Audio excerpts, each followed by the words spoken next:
Bismillahirrahmanirrahim. Assalamualaikum warahmatullahi wabarakatuh. Alhamdulillah, wassalatu wassalamu ala rasulillah. Yang saya hormati yang mulia Bapak Al-Ustaz Muhammad Hidayat MC, Bapak Ibu jemaah Masjid Al-Hikmah yang dirahmati oleh Allah Subhanahu wa taala. Puji syukur sama-sama kita ucapkan kepada Allah Maha Kuasa, yang mana pada siang hari ini kita diberikan kesehatan, kelapangan untuk dapat hadir di majelis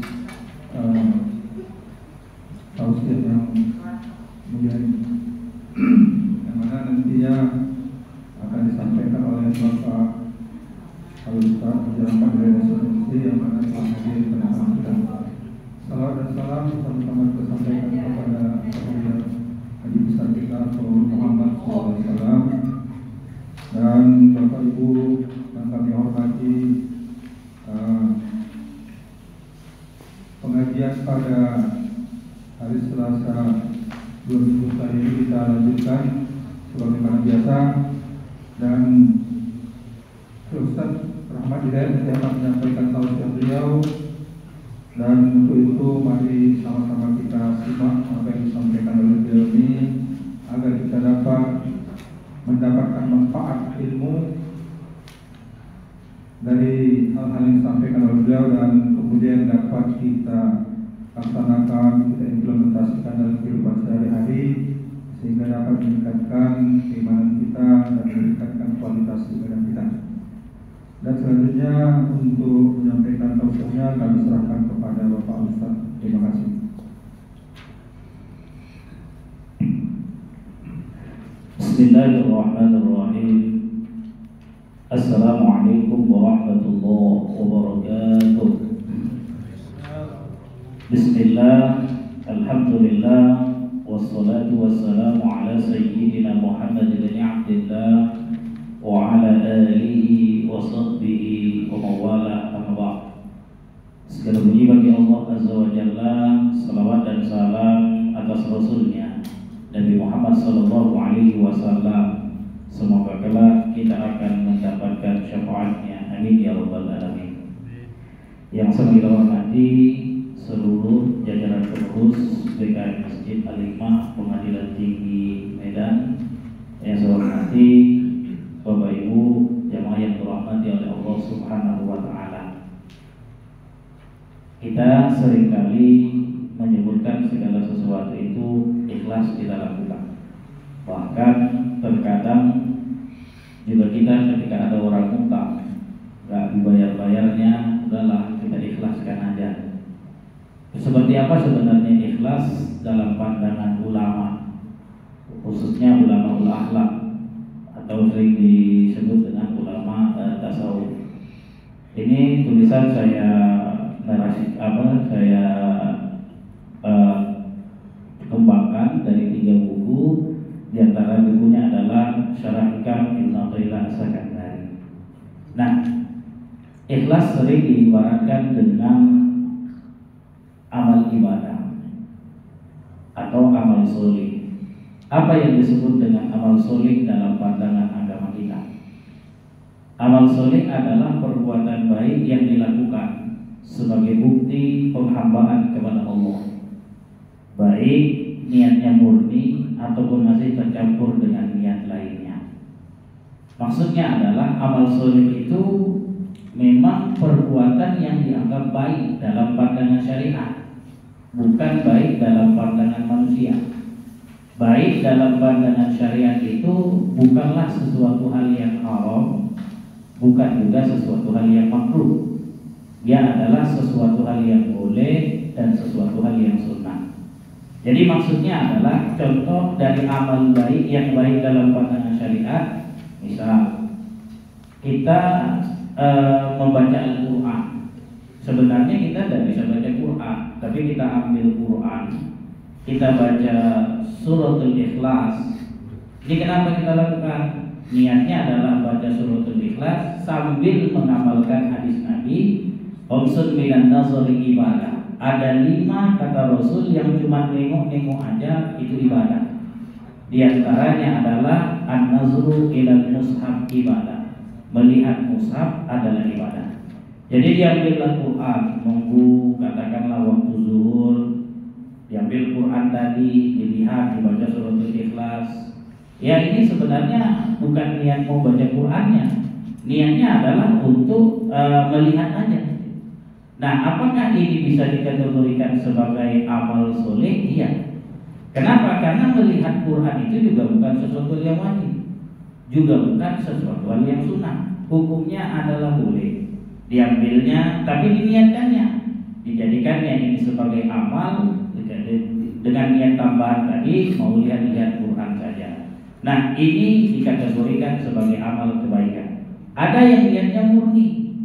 Niat murni amal ibadah itu apa? Tidak ada niat lain kecuali memang untuk ibadah kepada Allah.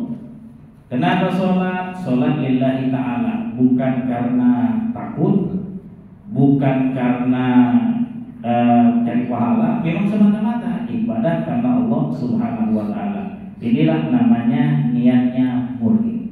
Jadi kalau niat yang tercampur itu adalah sesuatu hal yang boleh, tidak apa-apa. Tapi kalau sesuatu hal yang haram itu tidak boleh. Itu bukan amal kebaikan. Contoh, dulu zaman kita sering nonton film si Pitung.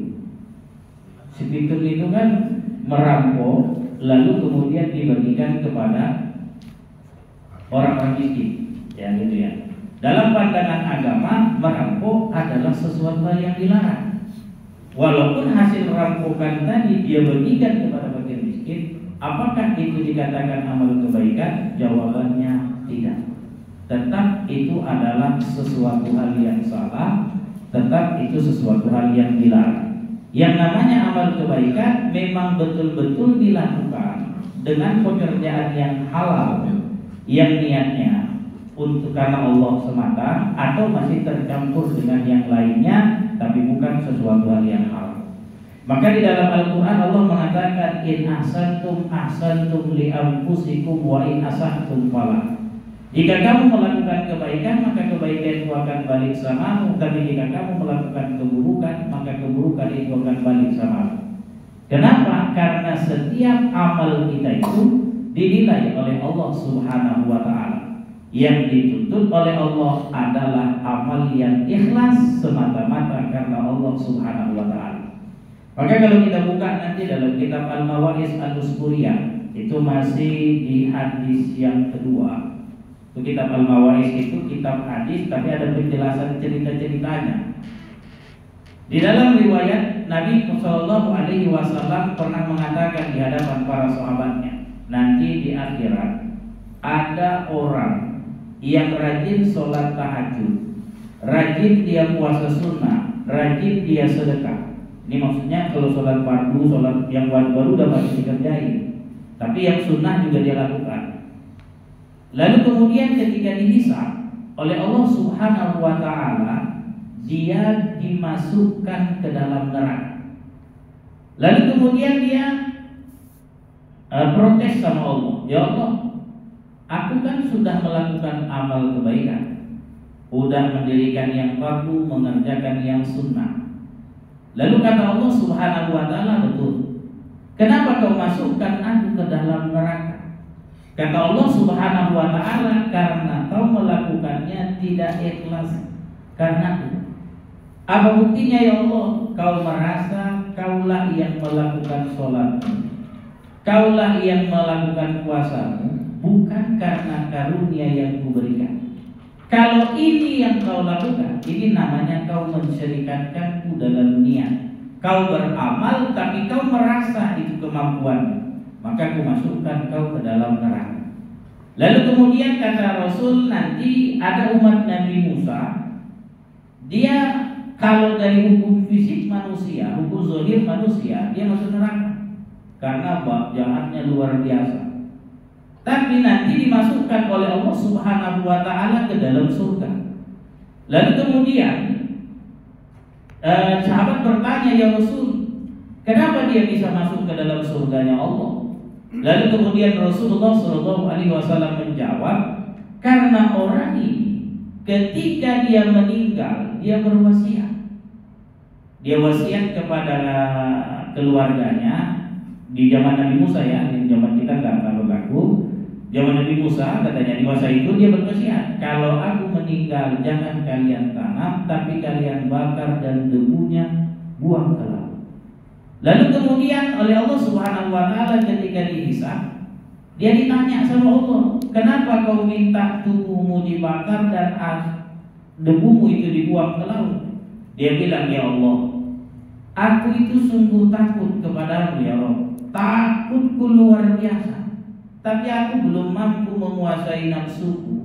Aku lebih takut lagi kalau kau bakar aku di neraka. Lebih bagus aku dibakar di dunia. Dan aku minta kepada keluargaku agar debuku tidak ditanam di tanah, karena aku berasal dari tanah, tapi buanglah saja ke laut. Takutku luar biasa kepadamu ya Allah, sehingga aku takut juga dibakar di neraka. Lalu oleh Allah Subhanahu wa taala, kalau begitu kau berhak masuk ke dalam surga. Kata para ulama, apa beda di antara keduanya? Bedanya yang pertama, yang orang soleh tadi, dia tidak ikhlas kepada Allah. Dia serikatkan Allah dari sisi kajian batin, bukan menyembahnya, tapi dia serikatkan. Dia merasa dialah yang beribadah, dialah yang bisa puasa itu, bukan karena karunia yang diberikan oleh Allah. Kalau yang kedua tadi, kenapa dia begitu ini? Karena dia takut kepada Allah. Dia tahu bahwa dia sebenarnya pengen taat, tapi Allah Subhanahu wa taala menentukannya dia berada pada jalur orang yang tidak taat. Dia takut juga nanti dibakar oleh Allah. Akhirnya takutnya tadi yang isinya adalah semata-mata mentauhidkan Allah, takutnya luar biasa, Allah izinkan dia masuk ke dalam surga.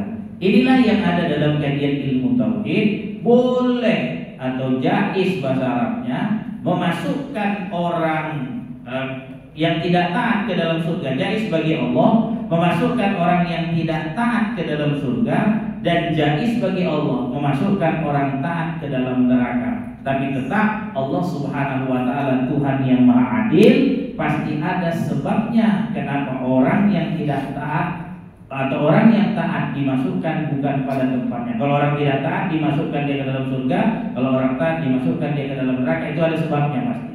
Tapi itu bukan hukum general. Itu adalah hukum kondisi tertentu saja. Tapi intinya ketika kita ikhlas kepada Allah Subhanahu wa taala, disitulah yang menjadi ruh dari amal ibadah yang kita lakukan. Nah, makanya ulama selalu mengatakan bahwa amal baik itu seperti badan. Kata ulama, amal yang kita lakukan, amal baik itu seperti badan, sedangkan roh yang menghidupkannya adalah ikhlas. Jadi amal ibadah itu baru dia bernilai di sisi Allah kalau ada ikhlasnya. Kalau tidak ada ikhlasnya, dia tidak ada nilainya. Maka dikatakan in ahsantum li anfusikum wa in asatum fala. Jika kamu melakukan kebaikan, maka kebaikan itu akan balik samamu. Jika kamu melakukan keburukan, maka keburukan itu akan balik samamu. Kenapa? Karena ruh dari amal itu adalah ikhlas. Tinggal kita, ketika kita beribadah kepada Allah, sudahkah kita ikhlas? Tingkatan orang ikhlas itu nanti dijelaskan ada 3 ya. Jadi intinya bahwa amal ibadah kita baru diterima oleh Allah ketika kita itu menjadi orang yang ikhlas. Kalau tidak ikhlas, amal ibadah kita tidak diterima. Itu kode etiknya atau aturan yang diajarkan oleh Rasulullah SAW. Sehingga ulama memberikan nasihat. Ini ulama memberikan nasihat. Siapa beramal tanpa ikhlas dapat diibaratkan seperti menghadiahkan budak perempuan kepada seorang raja yang bertujuan untuk mendapatkan upah atau hadiah, akan tetapi sebaliknya ia malah mendapatkan hukuman. Artinya, ketika seorang menghadiahkan kepada sesuatu, bukan tujuannya apa, itu yang ikhlas paling tinggi, tapi semata-mata karena Allah, bukan karena yang lain. Kalau yang lain bisa jadi dia mendapatkan hukuman. Maka orang yang beramal ibadah, ketika dia beramal ibadah harus murni karena Allah, bukan karena yang lain-lain. Khawatirnya Allah Subhanahu wa taala tak memberikannya karunia yaitu berupa pahala atau tak memasukkannya ke dalam surga, tapi yang ada Allah Subhanahu wa taala memberikannya hukuman. Kenapa? Karena dia beramal ibadah tidak murni karena Allah, tidak benar-benar ikhlas karena Allah Subhanahu wa taala. Nah, apa yang bisa membuat kita bahagia atau membuat kita menderita dalam beramal? Nabi Muhammad SAW telah menjelaskannya. Khoslatani la syayabdulu min umar, kata Nabi, ada dua perkara yang tidak dapat mengungguli keduanya. Yang pertama, al-imanu billah wa naf'ulil muslimin, beriman kepada Allah dan bermanfaat buat orang muslim lainnya.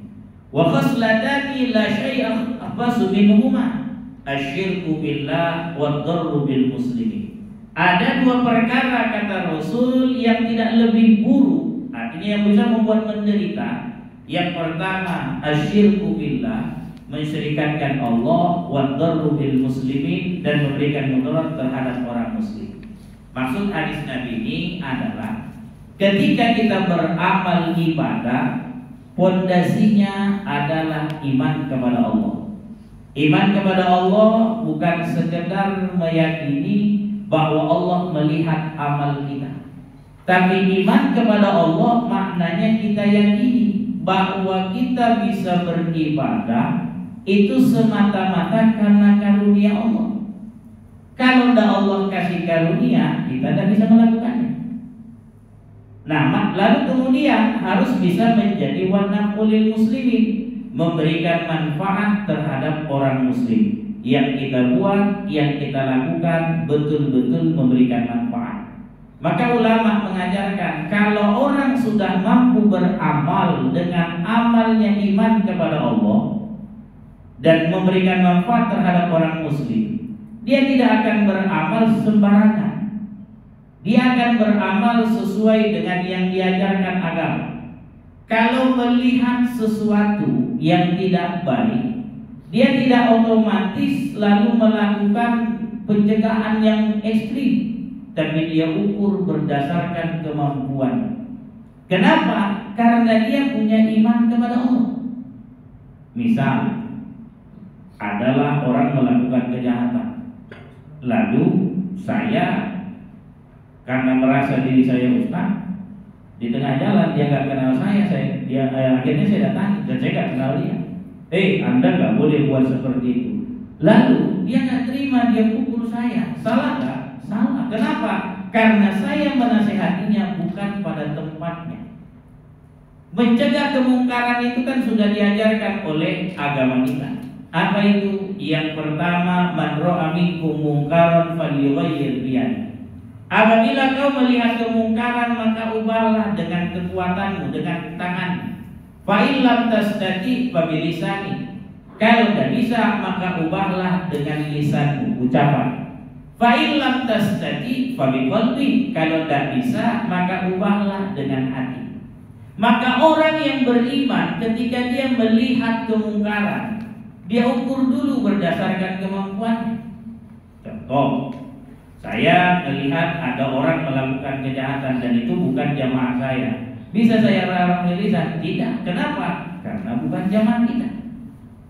Kalau misalnya saya penguasa, saya memimpin, saya bisa menegurnya, saya bisa melarangnya pakai kuasa. Kalau kau nggak melakukan, buat seperti ini. Fa'ilam tastati fabilisani. Kalau tidak bisa, maka ucapkan dengan lisan. Bisa nggak misalnya orang nggak kita kenal kita larang? Nggak bisa. Fa'ilam tastati fabiqalbi. Kalau tidak bisa, maka ubahlah dengan hati. Zaman sekarang kita kadang-kadang merasa mampu kayak gini, mampu mengubah kemungkaran. Contoh, adalah orang berbuat kemungkaran di media sosial. Kita nggak kenal sama dia, tapi kita ikut komentar, kita jadi maki. Itu apakah itu benar? Jawabannya tidak. Kenapa? Karena kita tidak tepat untuk mencegah kemungkarannya. Dia nggak kenal sama kita. Maka orang yang beriman diajarkan kalau tidak kenal, dia udah ubahlah dengan hati.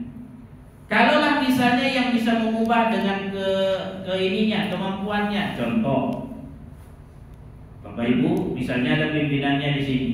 Siapa yang tidak hadir pengajian, dipotong ini misalnya, makta apa gitu.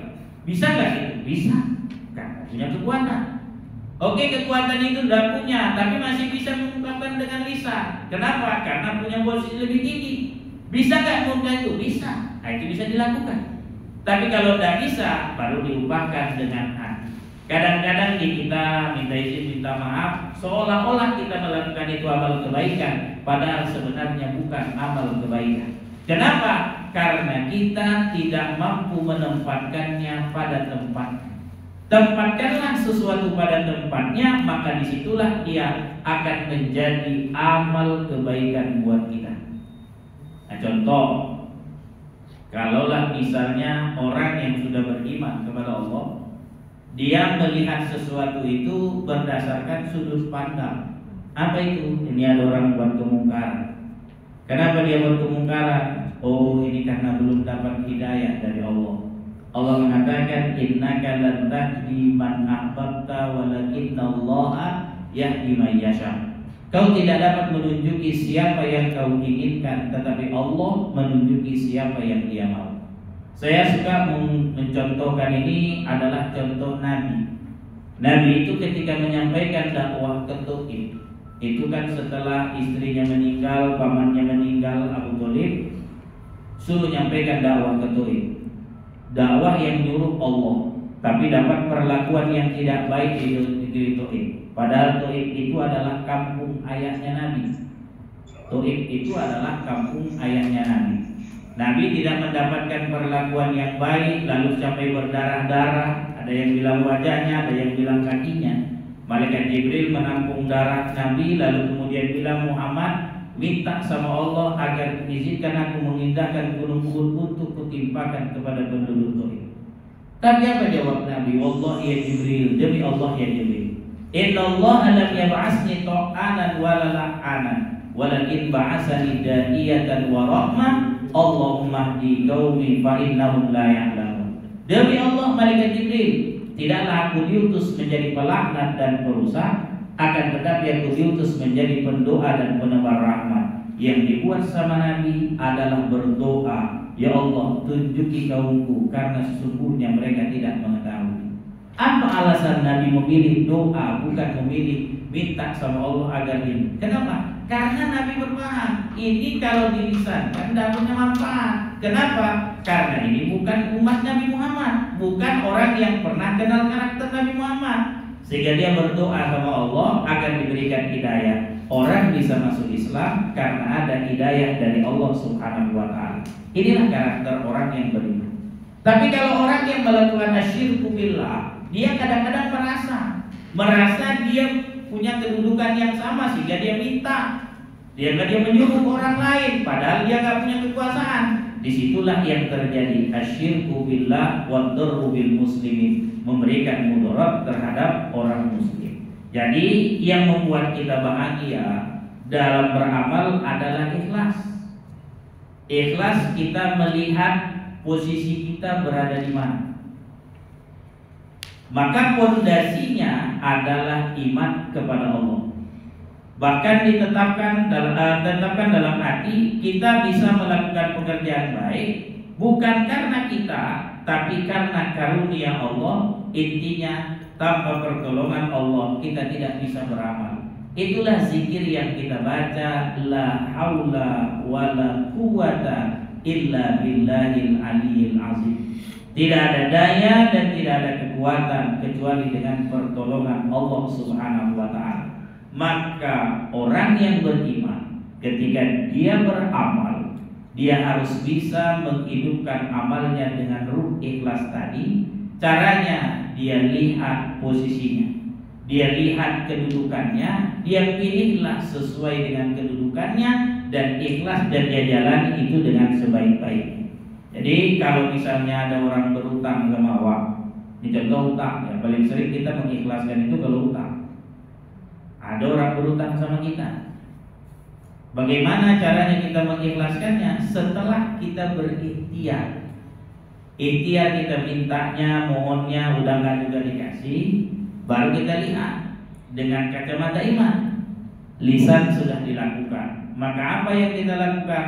Doa kepada Allah, pahami innaka lan tahdi man ahbabta walakinallaha yahdi man yasha. Kau tidak dapat menunjuki siapa yang kau inginkan, tetapi Allah menunjuki siapa yang Dia mau. Maka kita doakan dia kepada Allah Subhanahu wa ta'ala. Jadi bukan ikhlas itu dicakap-cakapkan lagi. Kalau sudah diikhlaskan tidak perlu disebut-sebutkan. Kadang-kadang kan di kita, aku udah ikhlas, aku gak dibayarnya. Tapi dicakapkan juga, ketemu orang lagi, mana aku udah ikhlas aku. Nah, itu gak ikhlas namanya. Kalau ikhlas itu dia tidak sebutkan, tapi dia doakan kepada Allah Subhanahu wa ta'ala, dia mohonkan kepada Allah Subhanahu wa ta'ala bahwa orang tersebut diberikan hidayah, diberikan rezeki sehingga dia bisa melunasi apa yang menjadi kewajibannya. Makanya Nabi mengatakan 40 kali itu lebih besar pahala orang yang bayar hutang ketimbang orang sedekah.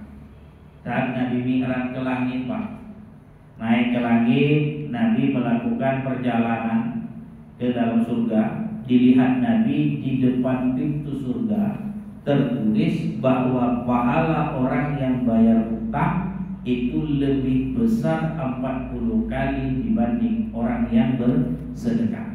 Kenapa? Karena menunjukkan tanda bahwa dia memberikan manfaat terhadap orang lain sehingga dia diberikan karunia besar oleh Allah Subhanahu wa taala. Sedekah juga memberikan manfaat, Ustaz, tapi lebih bermanfaat adalah melakukan kewajiban dengan cara melunasi hutang jika kita memiliki hutang. Nah, ada berapa tingkatan ikhlas dalam beramal? Dalam kitab Syarah Hikam, ini bagus dibaca ya buku ini. Saya baca ini hikam yang disarah oleh orang Indonesia. Kalau orang belajar kajian akhlak, selalu biasanya rujukannya hikam. Hikam ini ditulis oleh Kiai Haji Solidarat, satu-satunya orang Indonesia yang mensarahkan ini ya. Ada lagi yang lain, tapi ini yang paling soft, yang paling lembut. Beliau menjelaskan ada 3 tingkatan orang ikhlas itu. Yang pertama, ikhlas abidin. Ini rata-rata kita. Apa itu, Ustaz? Orang yang beramal ibadah masih memposisikan dirinya agar dapat pahala dan selamat dari siksa api neraka. Nah, kita lihat itu. Kenapa kau sholat duha agar dilancarkan Allah rezekiku? Itu masih ikhlas abidin. Kenapa kau sholat agar dikasih Allah pahala? Kenapa kau tahajud agar aku dapat ini kasih sayang atau hajatku dikabulkan oleh Allah Subhanahu wa taala? Itu namanya ikhlas abidin. Ikhlasnya orang abid. Beramal dengan tujuan dapat ganjaran dari Allah. Beramal agar dimudahkan urusannya. Nah, itu dia. Kalau misalnya dia sakit, dia bersedekah. Kenapa kau sedekah? Karena kata Nabi, dawu mardokum bis sedekah. Obati sakitmu dengan sedekah. Jadi kata Nabi, kalau orang bersedekah ketika sakit nanti disembuhkan oleh Allah. Ini salah tidak? Dalam kajian ulama ini namanya ikhlas abid. Kenapa dia dikatakan ikhlas abidin, Ustaz? Karena tarafnya masih dalam kategori masih banyak mintanya sama Allah. Dalam kajian ilmu tauhid, segala sesuatu itu sudah ditentukan oleh Allah. Kajian ilmu tauhid, Pak. Sakit itu sudah ditentukan oleh Allah. Ada awal, ada akhir. Maka ketika orang sudah paham ini, dia tidak lagi sebenarnya meminta supaya sembuh, tapi yang adalah dia jalani. Tapi kalaupun dia meminta sembuh, salah kalau Ustaz? Tidak. Kenapa? Karena itu adalah karakter orang abid. Itulah yang sering kita baca dalam surah Al-Fatihah. Iyyaka na'budu wa iyyaka nasta'in. Hanya kepadamu lah kami menyembah dan hanya kepadamu lah kami minta pertolongan. Ini kan pernah ya, cerita sakit ini sudah pernah terjadi pada Nabi Isa. Dalam kitab Minhajul Abidin ya, kalau salah saya, atau Tamyul Ghafilin diceritakan Nabi Isa itu pernah sakit gigi.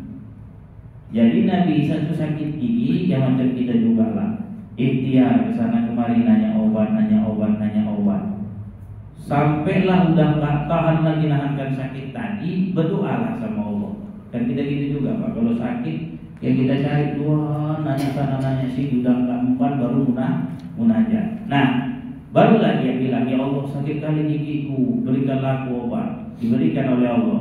Itu ada rumput di depan rumahmu, kau makan rumput itu. Dimakanlah sama Nabi Isa. Begitu dimakan oleh Nabi Isa, hilanglah sakitnya. Masuklah beberapa hari kemudian sehat, yang kemudian beberapa lama sehat. Rupanya terjadi sakit gigi termen kedua. Berulang lagi giginya sakit. Ketika sakit dia bilang, oh kemarin itu rumput itu obatnya. Dimakannya rumput tadi. Begitu dimakannya rumput tadi, bertambah sakitnya. Luar biasa sakitnya tadi. Lalu kemudian dia munajat sama Allah, ya Allah, kenapa gigiku tambah sakit? Kemarin ketika sakit kau suruh aku kau suruh aku makan rumput itu, gigiku sembuh. Sekarang ketika gigiku sakit, lalu ku makan lagi kok tambah sakit gigi. Kata Allah Subhanahu wa ta'ala, wahai Isa, dulu pertama kau menjadikan aku tempat sandaranmu. Ketika kau sadar, kau munajat, lalu memberikan itu rumput sebagai obatnya. Yang kedua ini, kau pengen menjadikan rumput itu langsung, bukan kau tanya kepada. Lalu kau makan dan gigimu tambah sakit. Wahai Isa, kata Allah, sakit itu punya durasi, gitu. Ada awal, ada akhir. Yang dulu waktu yang pertama kau makan rumput itu, memang di saat itulah habis masa sakit gigimu. Rumput tadi yang kau makan hanya sebagai sebab menandakan gigimu sembuh. Di yang kedua, kenapa ketika kau makan rumput itu kok tambah sakit gigimu? Karena di saat itu sakit gigimu memang belum selesai, dan di saat itulah memang puncaknya sakit gigimu. Pas pula sebabnya ketika kau makan rumput tadi, gigimu menjadi tambah sakit. Nah ini kan karakter kita. Karakter kita masih karakter ikhlas abidin. Sering ya ketika sakit udah capek ikhtiar baru munajat sama Allah. Setelah sehat, pengen lagi mengulangi jurus yang sama, lupa lagi munajatnya. Kadang-kadang tak diberikan oleh Allah kesembuhan. Nah jadi ikhlas abidin itu ikhlasnya karena berharap pahala atau takut masuk neraka. Kalau dalam kajiannya itu disebut dalam kajian baca surah Al-Fatihah disebut orang pengamal iyyaka na'budu wa iyyaka nasta'in. Ada ikhlas yang kedua, kata Syekh Sholih Ad-Darar ya. Ikhlas muhibbin. Ikhlas muhibbin ini adalah orang yang mencintai Allah. Dia beramal tujuannya untuk memuliakan Allah. Jadi dia beramal ibadah itu bukan karena takut neraka atau pengen masuk surga, bukan karena pengen dapat pahala, bukan. Tapi semata-mata cinta kepada Allah Subhanahu wa ta'ala. Sehingga dia tidak minta itu pahala, tidak minta dimasukkan ke dalam surga. Ini kalau yang sering kita dengar seperti syairnya Rabi'atul Adawiyah, ilahi lastu lil firdausi ahla wala aqwa ala narin jahim fa'afli taubatan waghfir zunubi. Itu jadi mintanya ibadah bukan karena surga, bukan juga karena takut neraka. Kalau dalam kehidupan sehari-hari ini contohnya seperti apa Ustaz?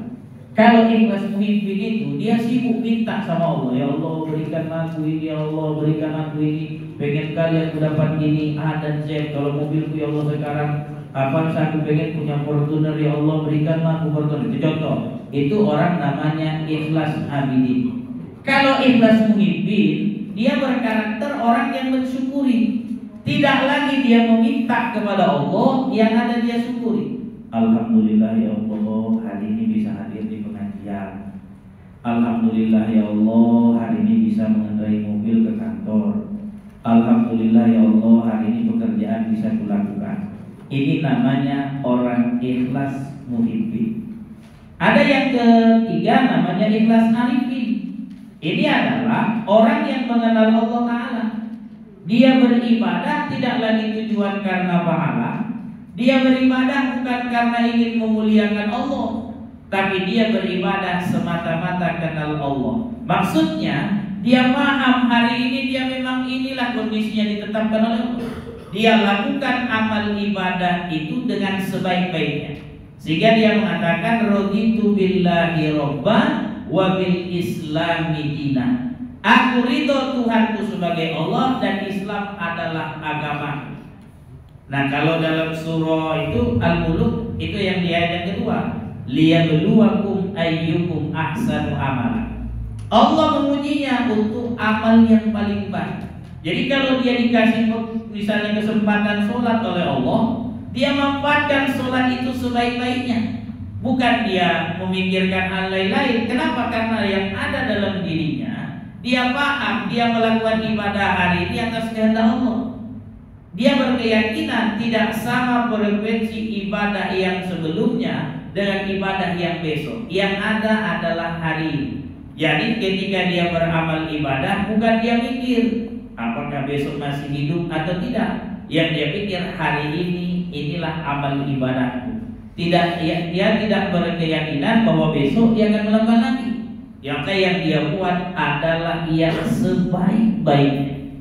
Tidak memikirkan hal apa-apa, dia cuma memikirkan takdir Allah hari ini dia melakukan ini, inilah yang dia buat. Tidak pernah dia mikirkan yang lain-lain. Sama lah seperti kita.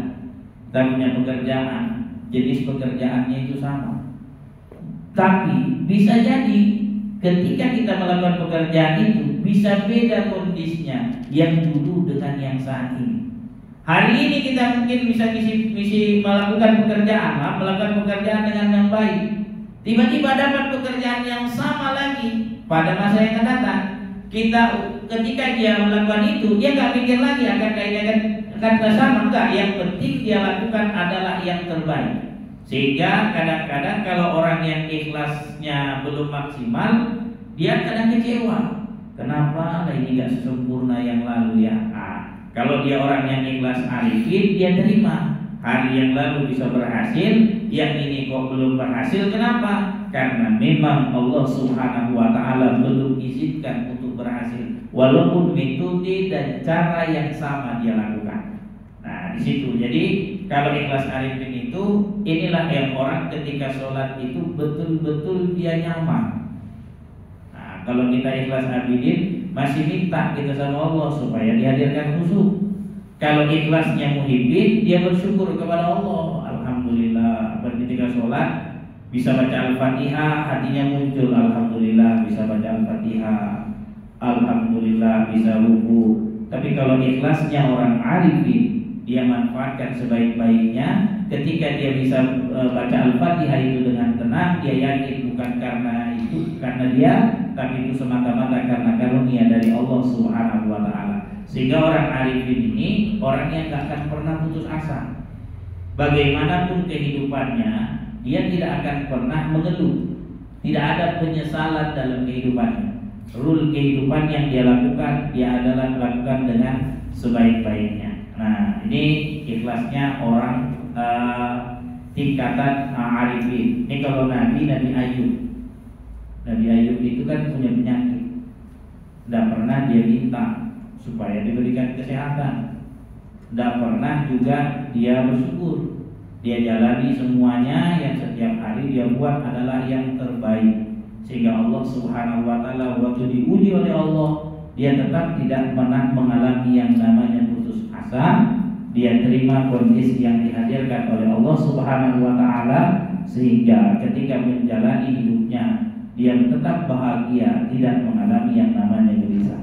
Malah dia marah kepada istrinya ketika istrinya menjual rambutnya panjang, dipotong, dijual, dijadikannya biaya untuk kehidupannya. Dimarahi oleh Nabi Ayub. Kenapa? Karena menurut Nabi Ayub artinya menandakan tidak ikhlas dengan yang dihadirkan oleh Allah. Ini berat memang, bukan kelasnya kita. Kalau kelasnya Nabi Ayub ini kelas orang yang gak mikirkan lagi besok kira-kira aku makan apa, dan dipikirkan itu. Yang penting hari ini dia lakukan. Lalu ngapain kita pelajari Ustaz? Ini adalah gambaran. Mana tahu kita ketemu dengan orang-orang yang kayak gini, tidak usah kita hina. Bisa jadi dia sudah tingkat ikhlasnya, tingkat ikhlas arifin. Kelawakan lain, beramal ibadah masih mikir. Kalau punya rezeki juga masih mikir, kira-kira sampai ke akhir bulan.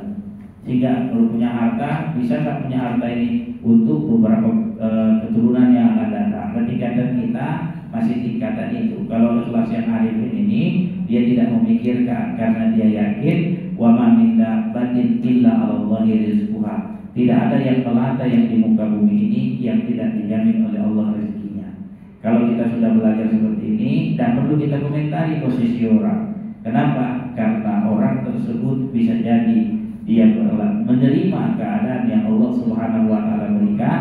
Kelihatan dari sisi dunia dia dalam keadaan susah, tapi bisa jadi dia menikmati karunia yang Allah berikan dalam hidupnya. Dia merasa cukup dengan apa yang diberikan oleh Allah Subhanahu wa taala pada dirinya. Dalam kitab Nasaihul Ibad ada nasihat para tabi'in terkait dengan beramal. Kata ulama ya dalam kitab itu, humul arif as-sana wa humuz zahid ad-du'a. Lianna hammal arif rabbahu wa hammaz zahid nafsahu. Hal yang paling penting bagi ahli ma'rifat adalah memuji, sedangkan ahli zuhud adalah berdoa. Karena keinginan ahli ma'rifat adalah Tuhannya, keinginan ahli zuhud adalah untuk diri. Artinya, kalau orang yang dia sudah pada tingkat arif, yang dia pikirkan adalah Allah. Tapi kalau dia orang yang masih zuhud, yang dia pikirkan adalah untuk kehidupannya. Jadi dia banyak-banyak berdoa kepada Allah, termasuklah bersyukur. Syukur itu juga doa. Syukur itu juga doa. Kenapa? Karena konsekuensi dari syukur itu bertambah rezeki. La in syakartum la azidannakum wa la in kafartum inna azabi lasyadid. Jika kamu bersyukur maka nikmatku akan kutambah, tapi jika kamu kufur ingat azabku sangat pedih. Jadi kalau dia orang arif, dia sudah pada Allah. Ini tingkatannya ya mungkin diantara kita berat untuk mendapatkan ini ya. Tapi sebagai pelajaran boleh kita memahami. Kadang-kadang ada orang yang kita temukan bawaannya nerima luar biasa, tidak pernah mengeluh. Ada orang nerima tapi masih mengeluh, itu bukan orang arif. Orang arif itu tidak pakai ngeluh ya. Dia terima kondisinya, tidak ada ngeluh-ngeluhnya. Dia bawaannya bahagia saja gitu. Dia tidak pernah silau dengan mobilnya orang. Dia tidak pernah silau dengan rezekinya orang.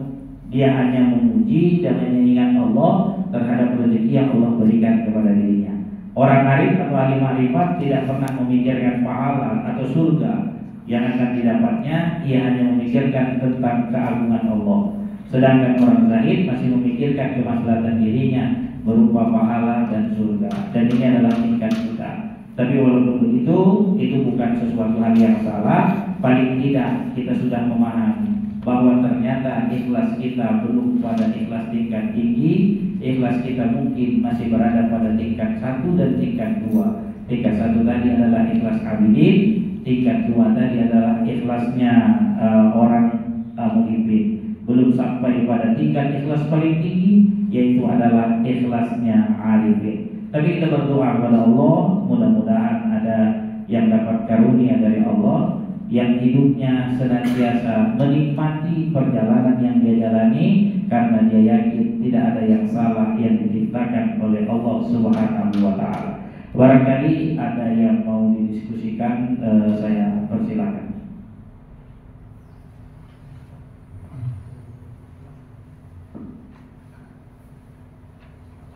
Terima kasih disampaikan kepada Ustaz. Ada kira-kira yang mau bertanya atau mau didiskusikan dengan Pak Ustaz? Di luar tema juga bisa. Silakan Bapak Ibu. Kalau sebagai sedikit satu salah ahli makrifat dengan zuhud ini untuk menjadikan seseorang itu sebagai ahli makrifat itu, apakah ada mempelajari sesuatu atau dengan perbuatan-perbuatan tertentu? Terkait dengan ahli ma'rifat, pada dasarnya Al-Quran mengajarkan itu tidak bisa diusahakan.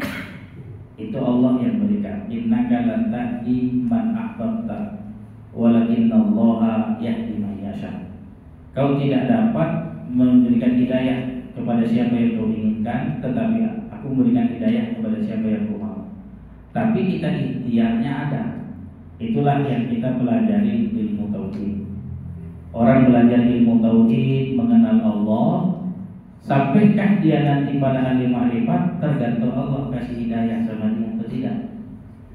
Ahli ma'rifat itu bagaimana Ustaz? Ahli ma'rifat itu melihat segala sesuatu itu kehendak Allah.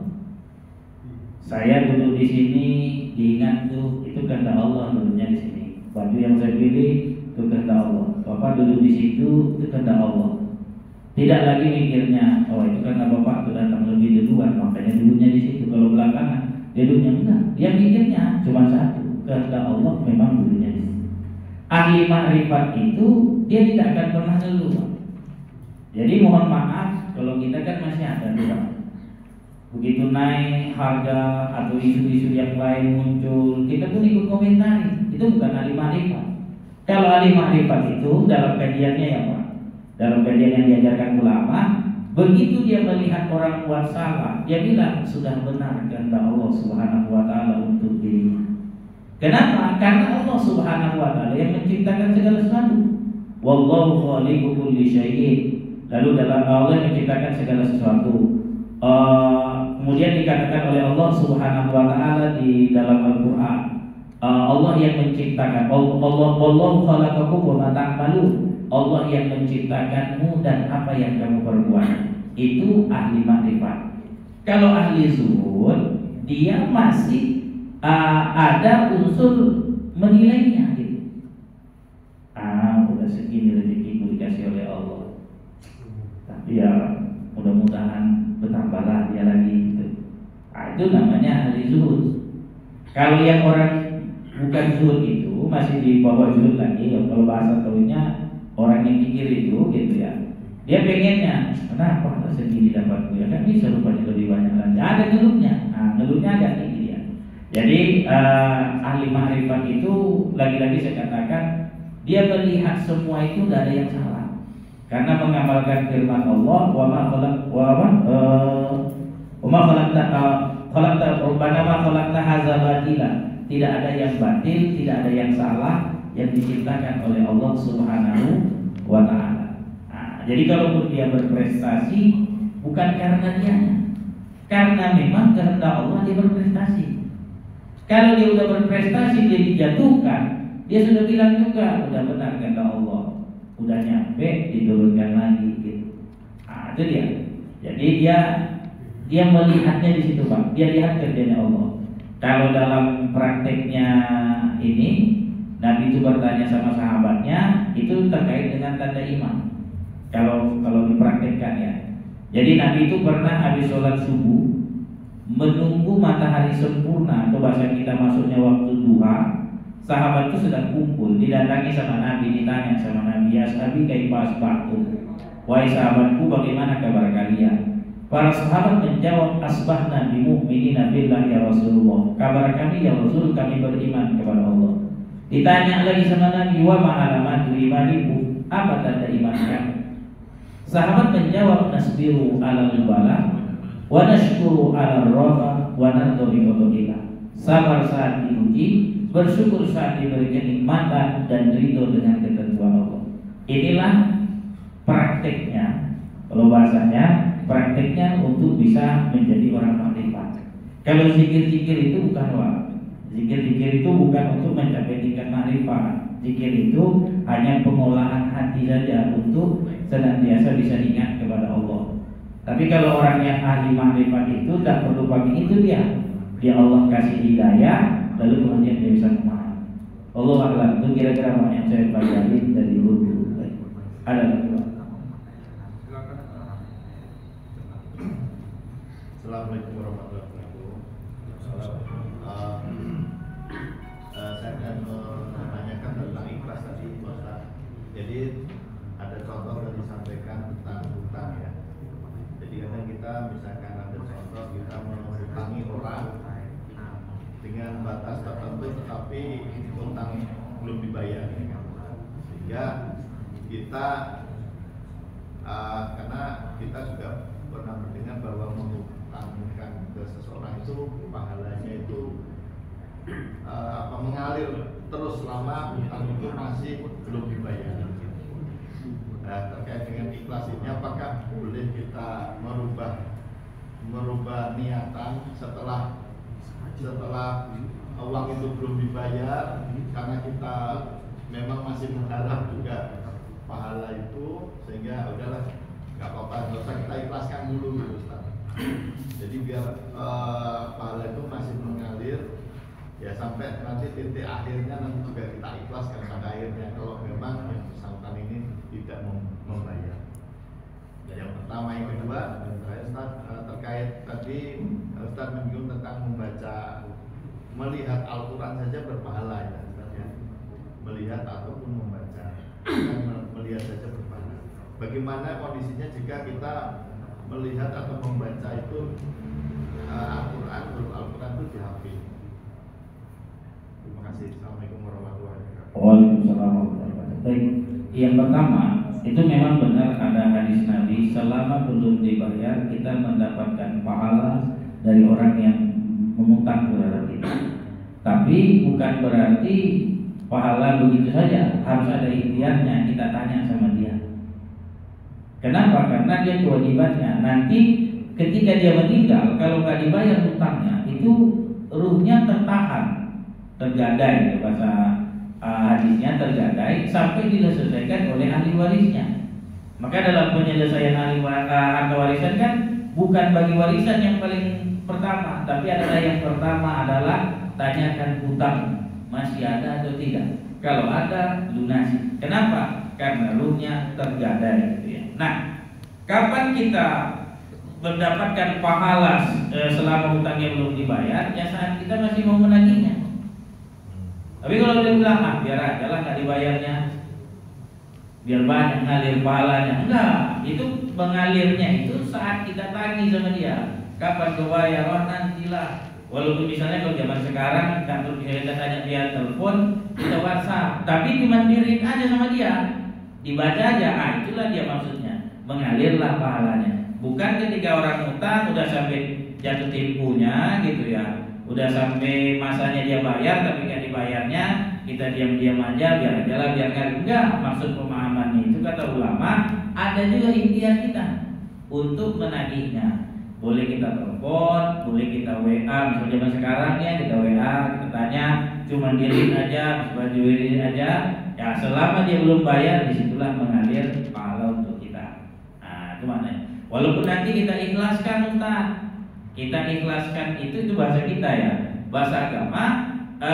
Kalau diikhlaskan itu tidak lagi dipikirkan, tidak lagi mau dia bayar atau enggak, udahlah kan gitu kan. Kenapa? Karena itulah yang nanti masuk dalam kategori hadis Nabi, man asbaha yanwi nazratal mazlum wa qada'a hajatil muslim kana lahu ka'ajri hajjin mabrur. Siapa yang sejak pagi hari berniat menolong orang yang sedang dalam keadaan terzolimi atau menyelesaikan hajat orang muslim lainnya, maka dia mendapatkan pahala haji mabrur. Kondisinya orang yang nggak bayar hutang itu kan dua. Kalau nggak dia sedang dalam keadaan zolim atau dia nggak mampu menyelesaikan hajatnya, maka kita kebantu sehajatnya. Ya udahlah, aku ikhlaskan, nggak usah dibayar sama dia, nggak apa-apa. Nah inilah baru makna ikhlas. Bukan diikhlaskan berarti kuikhlaskan juga, enggak. Kuikhlaskan itu bahasa kita, bahasa agamanya adalah udah hajatnya udah selesai sama aku nggak akan nagihnya dan aku nggak akan mikir-mikirkannya. Itulah selesai, makna kuikhlaskan. Kitanya bahasa kita, udahlah kuikhlaskan aja lah. Tapi diikhlaskan, habis itu ketemu sama orang, cakapkan juga. Mana misalnya ada orang tahu hutangnya, cuman hutang saya, udahlah kuikhlaskan aja. Kalau misalnya itu dia jawab, udah itu aja. Tidak perlu kita udah ikhlaskan aja. Atau ketemu orang kita si Anu itu ada hutangnya, tapi udah ikhlaskan.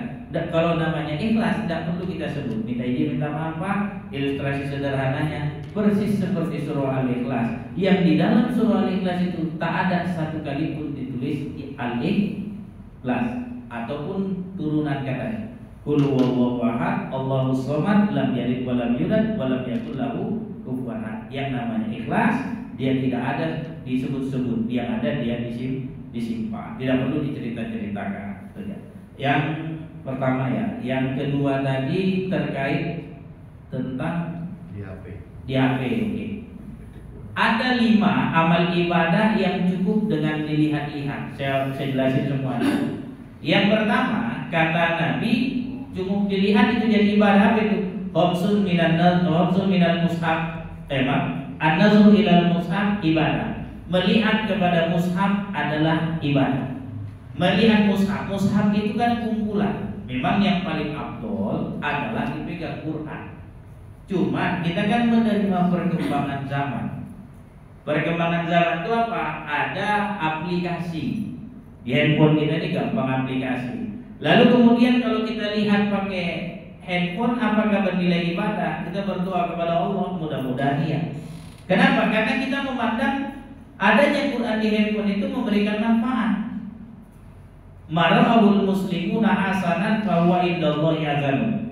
Apa yang dipandang oleh orang muslim itu baik kata Rasul, maka di sisi Allah juga baik. Memang yang lebih bagusnya adalah diambil Quran dibaca. Tapi kan kondisinya tidak bisa seperti itu setiap saat. Belum sampai level kita macam orang di Mesir sana. Kalau di Mesir sana Pak, polisi baca Quran Pak sambil jaga lalu lintas. Jadi lalu lintas itu lancar. Silakan datang ke Mesir kalau saya lihat.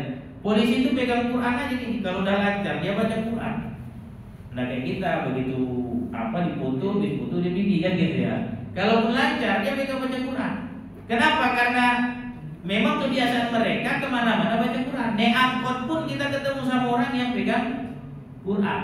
Kalau kita di sini kan, ya kalau ada orang pegang Quran di angkot, kesannya alim pun ditunjuk-tunjukkan kan gitu kan. Nah, jadi agak mungkin belum pas di kita. Sehingga pertanyaannya kalau sekarang ada orang baca Quran, lihat dengan handphone, apakah itu bernilai ibadah? Kalau itu memang betul kita pandang baik, insya Allah dinilai ibadah. Yang kedua kata Nabi, yang dengan cara melihat-lihat itu jadi ibadah, an-nazru ilal alim ibadah. Melihat kepada orang alim ibadah. Orang alim adalah orang berilmu. Kan kalau di masjid ini sering ada pengajian lalu datang kita nggak paham nih apa yang disampaikan, tapi melihat wajah ustadznya itu adalah bagian dari ibadah. Kenapa? Karena ilmu bisa nyampe ke kita itu juga bukan kemampuan ustadznya. Itu karena hidayah dari Allah. Innaka lan tahdi man ahbabta walakinnallaha yahdi man yasha. Kau tidak dapat menunjuki siapa yang kau inginkan, tetapi Allah menunjuki siapa yang Dia mau. Kalau Allah kasih, Dia takkan. Kalau ada orang yang nggak paham, dia udah dulu aja dia nggak paham. Kata kayak Syekh Hajar Al-Asqalani, itu dia lagi ikut pengajian, tapi nggak paham-paham. Sampai dia pergi ke daerah yang gua gitu ya. Lalu dia mau putus asa nih, karena udah lama nuntut ilmu, nggak jadi orang alim, nggak bisa jadi apa-apa gitu ya. Tiba-tiba dia lihat tetesan air, tes, lama-lama batu itu jadi bolong. Lalu tak lama kemudian riwayatnya diceritakan malaikat Jibril datang diludahi mulutnya. Lalu kemudian balik dia ke kampungnya, malah dia jadi mufti. Ada orang bertanya pengajian, ditanya sama jamaahnya, ustadznya tidak bisa jawab. Lalu Syekh Hajar tadi bisa menjawab. Padahal selama ini dia terkenal sebagai orang yang tidak mampu. Kata ulama, itulah pertanda Allah memberikan petunjuk kepada siapa yang Dia kehendaki, bukan kepada orang yang menginginkannya, tapi siapa yang dikehendaki. Maka an-nazru ilal alim ibadah. Melihat ke wajah orang alim ibadah. Maka datang ke majelis taklim bukan semata-mata untuk dengarkan ilmu. Melihat ustadznya, melihat penceramahnya juga ibadah. An-nazru ilal abawain ibadah. Melihat wajah orang tua juga ibadah. Bukan mesti harus memberi. Apalagi zaman sekarang kalau cerita kemudahan teknologi, tidak perlu hawa harus datang ke rumahnya, video call. Asal orang tua punya handphone bisa itu video call, itu juga ibadah. An-nazru ila ma'i Zamzam ibadah. Yaqutul khotoya khoton. Melihat air Zam-Zam itu juga ibadah dan dapat menghapuskan dosa. Maka ulama mengajarkan kalau minum air Zam-Zam jangan buru-buru diminum. Ambil dulu air Zam-Zamnya, tengok. Itulah ibadah. Yaqutul khotoya khoton. Begitu kita meminumnya itu dapat menggugurkan dosa. Barulah kita baca doanya.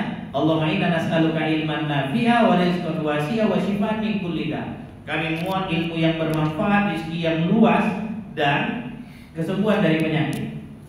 Kan enggak logis kata orang, masa minum dapat ilmu, minum dapat rezeki luas, minum bisa sembuh dari penyakit. Kata ulama, jangan dipahami dari zahirnya, tapi pahami dari makna doa ini. Hakikat doa itu adalah mengajarkan tentang Siti Hajar. Siti Hajar itu bolak-balik antara Safa dan Marwah nggak dapatnya air, tapi lewat hentakan kaki anaknya Ismail yang berada di depan Ka'bah, dihentak-hentakan muncullah air Zam-Zam. Ini menandakan ilmu yang bermanfaat, bukan usaha yang menghadirkan rezeki, tapi yang menghadirkan rezeki adalah Allah. Siti Hajar udah capek itu bolak-balik antara Safa Marwah, nggak ada di antara itu air, yang ada di depan Ka'bah. Jadi usaha yang kita lakukan hanyalah untuk menunjukkan takdir, tapi yang rezeki itu Allah yang menentukan jalurnya lain, gitu ya. Nah, lalu kemudian kenapa dikatakan warizqun wasi'a, rezeki yang luas? Karena air Zam-Zam itu bukan hanya dinikmati Hajar dan Ismail, tapi juga dinikmati oleh seluruh umat Islam. Maka rezeki yang luas. Wasifat min kulli da', kenapa dia dikatakan obat dari penyakit? Karena mampu mendiamkan Ismail. Ilustrasinya juga, kalau Allah sudah berikan air, Allah berikan kesembuhan, maka orang akan sehat, akan tenang. Itulah dia. Wasifat min kulli da', obat dari segala penyakit. Lalu kemudian apalagi yang kelima yang nengok-nengok aja ibadah, an-nazru ilal Ka'bah ibadah. Melihat Ka'bah adalah ibadah. Maka ketika ke tanah suci, sholat itu usahakan siap sholat bisa lihat Ka'bah. Jangan berangkat ke tanah suci karena padatnya di Masjidil Haram, sholatnya di teras atau di Masjid Abu Bakar. Kapan nengoknya Ka'bah itu? Pas berangkat umroh, nengoknya cuma pas sedang melaksanakan umroh aja. Lebih dari itu nggak ada. Hari 5 hari, 6 hari berada di Mekah, cuma sekali 2 kali lihat Ka'bah. Itu salah. Harusnya setiap waktu sholat kita bisa manfaatkan untuk melihat Ka'bah, karena melihat Ka'bah itu adalah ibadah. Nengoknya aja ibadah, apalagi mengitari Ka'bahnya. Itu jawaban dari saya. Wallahu a'lam bishawab.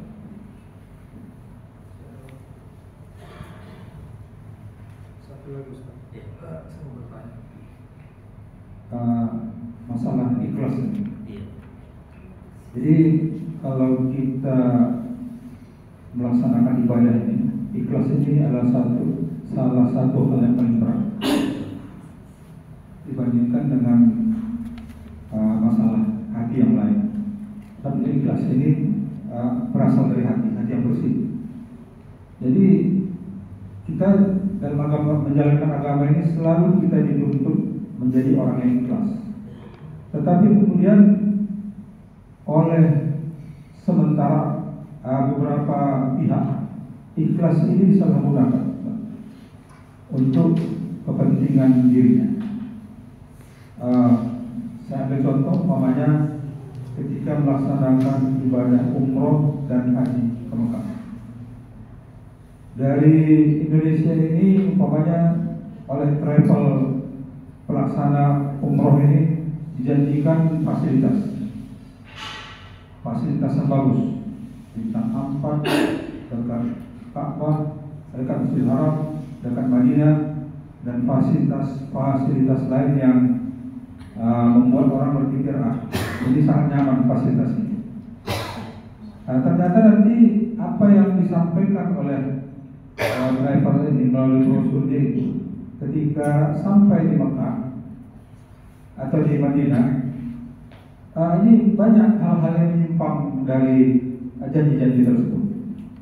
Dan ketika jamaah umroh ini mau menuntut, disitulah kemudian keluar kata-kata ikhlas, baik itu dari sesama jamaah maupun dari pelaksana travel.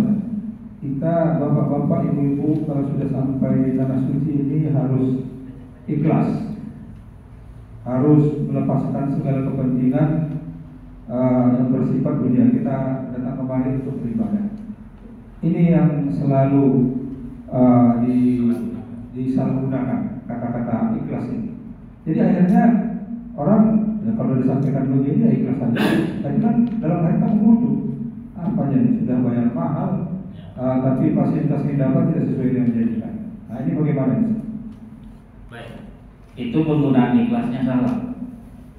Yang tepat itu adalah ikhlas juga kita dari awal. Begitu ditawarin fasilitas kita minta jaminan, Pak. Kalau memang ini tidak sesuai, karena kan kita udah lihat real ini. Bapak melihat kasus orang ternyata sampai sana nggak sesuai, kan kita bahasa kita selalu kalau mau berangkat tanya referensi. Kayak mana di sana? Oh gini, betul ini nyambung. Yo adalah cocoknya gini. Kita mau menggunakan itu. Harus ikhlas kita dari awal menanyakan. Kalau bahasa ikhlasnya gitu ya, menanyakan. Kalau ini tidak sesuai dengan yang ditentukan, kira-kira kita bisa minta kompensasi apa? Karena kalau minta pengembalian itu mustahil. Minta kompensasi apa? Nah, itulah yang harusnya ada dari awal. Cuman sayangnya kita sifatnya cuma percaya ya. Lalu kemudian begitu sampai di sana, itu kan Bapak izin minta maaf saya, itu jurus mutawif. Supaya tenang, udahlah Bapak Ibu ikhlaskan. Di tanah haram ini nggak boleh cakap-cakap tidak baik. Dimanapun nggak boleh cakap tidak baik, bukan hanya di tanah haram. Dimanapun tidak boleh cakap tidak baik. Kalau memang nggak boleh cakap tidak baik, kalau Bapak pernah ke tanah suci, di depan haram itu juga ada joki yang bisa mencium Hajarul Aswad, tapi dia melakukan kejahatan. Dia sikutkan orang. Mohon maaf, ibu-ibu pengen cium Hajarul Aswad disuruh meluk badan dia, kan haram ini. Depan Ka'bah sebenarnya nggak boleh kan gitu kan. Nah kalau boleh saya berbicara, maaf gitu ya. Kesalahan juga ada di kita. Harusnya dari sejak awal pakai kompensasi dong. Kalau nggak tertutup targetnya, kira-kira ngasihnya apa, jadinya apa? Nah jadi kesalahan betul Bapak bilang, itu bukan sekali dua kali. Banyak mutawif itu ketika sampai di tanah suci atau itu leadernya menyampaikan, udahlah kita ikhlaskan aja lah, udahlah kita ikhlaskan aja. Harusnya kita juga nuntut. Kita telepon yang menjadi marketing atau travelnya, ini udah sesuai. Apa kompensasinya itu baru ikhlas. Kalau kita sudah telepon, kita bilang ini nggak sesuai yang kalian janjikan. Apa kompensasi yang kami dapat? Jangan mikirnya kita nggak kembali ke Indonesia, itu juga salah. Kenapa? Karena kita pasti dijamin oleh negara juga. Menurut saya gitu ya, sepanjang saya ngurusin umroh itu kita dijamin sama negara. Karena data kita juga ada di Kemenang, data kita juga ada di KBRI kan. Tinggal bilang saja gitu. Pertanyaannya, yang betul ikhlas itu disalahgunakan oleh mutawif atau oleh leader, tapi kita masih kurang tepat juga kalau kita menerima begitu saja. Harus kita lakukan juga telepon marketingnya atau telepon travelnya, minta kompensasi. Saya jujur Pak, saya pernah waktu saya masih jadi mutawif Pak, tentunya sendiri ya, masih mutawif, travelnya besar itu di jalan Ring itu. Dia menjanjikan A sampai Z, ternyata gak sesuai. Saya telepon dia. Saya minta kompensasi karena saya merasa jamaah saya dirugikan. Pulang uang kompensasi itu saya terima, saya bagikan sama jamaah. Ini tidak sesuai Bapak Ibu, ini perjanjian yang berjanji. Kalau demi Allah terlalu ini kali ya. Tapi betul saya wajib. Ada jamaah bilang udahlah Ustaz, ambillah Ustaz. Oh enggak, itu bukan hak saya. Hak saya sudah ada di komisi, saya kembalikan. Nah inilah yang diajarkan oleh guru saya almarhum. Itulah namanya ikhlas. Salah juga Ustaz kalau tanya, misal Pak, Ustaz bisa ngisi ceramah tempat kami, bisa berapa? Alah udahlah. Kalau udahlah terimalah seberapa yang dikasih. Jangan begitu, Ustaz kami cuma bisa ngasih sekian. Ah ya nggak apa-apa. Begitu datang yang lebih besar, tinggal dulu itu gak ikhlas. Ini kan kalau cerita contoh di pribadi saya ya Pak, pribadi kami sebagai Ustaz. Ikhlas itu ya terima, ini kondisinya, ini yang dia dapat kan gitu kan. Ya udah dia terima. Nggak perlu datang yang lain dia lagi. Nah, gitu. Nggak bisa seperti itu. Kalau ikhlas itu dia punya komitmen. Bahasanya ikhlas itu punya komitmen. Kalau sudah diakuinya, dia kerjakan dengan sebaik-baiknya. Jadi kalau memang Bapak bilang salah gunakan, tidak salah Pak. Itu TL mutawif itu suka menggunakan istilah itu. Nah, benar itu penggunaan istilahnya itu salah. Sama seperti orang berutang, udahlah aku ikhlaskan. Tapi kalau nggak dia nuntut itu bukan diikhlaskan. Dia harus nuntut dulu, baru kemudian dia ngomong ikhlas. Itu jawaban saya. Wallahu a'lam bishawab. Terima kasih. Assalamualaikum warahmatullahi wabarakatuh. Bismillahirrahmanirrahim. Alhamdulillahirabbil alamin wassalatu wassalamu ala asyrofil anbiya'i wal mursalin wa ala alihi wa sahbihi ajma'in. Allahumma 'allimna ma jahilna wa dhakkirna ma nasina wa anfa'na bima 'allamtana wa 'allimna ma yanfa'una wa zidna 'ilma. Allahumma ja'alna hadza jam'an marhuma wa tafarraqna min ba'di tafarruqan ma'suma wa la taj'al fina wa la minna wa la 'alaina shaqiyya wa la mahruma. Ya Rabbi bil Mustafa balligh maqasidana wa fil lana ma madhu ya wasi'al karam. Rabbana atina fid dunya hasanah wa fil akhirati hasanah wa qina adzabannar. Wa sallallahu ala sayyidina Muhammad wa ala alihi wa sahbihi wasallam walhamdulillahi rabbil alamin. Taqabbalallahu minkum.